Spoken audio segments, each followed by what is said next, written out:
सर्वज्ञ श्री चक्रधर स्वामी की जय। ध्यान निरंतर ध्यानात चिंतन, ध्यान खरोखर मंगल रूप।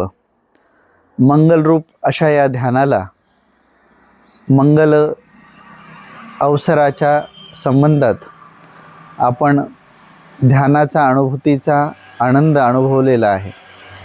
हे भेटे तेधवाची पर्वकाळ।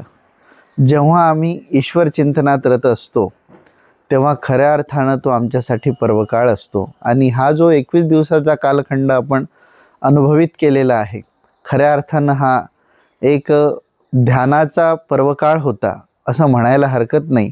आणि इथे 21 दिवसामध्ये आपण जी अनुभूती घेतलेली आहे ती अनुभूती निश्चितच आपल्याला मनशांती, आत्मशुद्धी, स्वतःची एक आध्यात्मिक उंची गाठण्यासाठी म्हणून निश्चित महत्त्वपूर्ण आहे।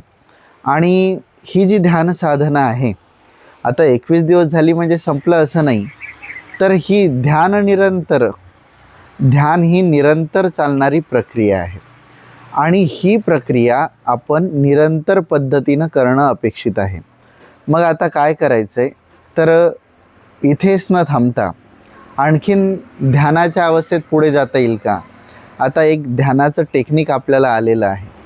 सुरुवात कशी करायची, त्या संबंधात आपल्याला पुढे कशा पद्धतीनं आपण त्याचा प्रवास करायचा हे आपल्या सर्वांपर्यंत आलेलंच आहे।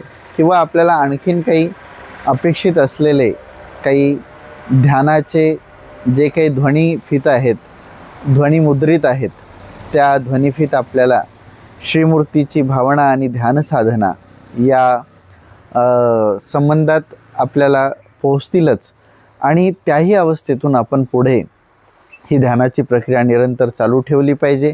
आपण सर्वांनी हे जे आत्मशुद्धी चॅलेंज जे स्वीकारलेलं होतं, महत्त्वाचं म्हणजे ते स्वतः जबाबदारीने आपण ते पूर्ण केलेलं आहे। आणि म्हणून आपल्या सर्वांचं विशेष अभिनंदन आहे।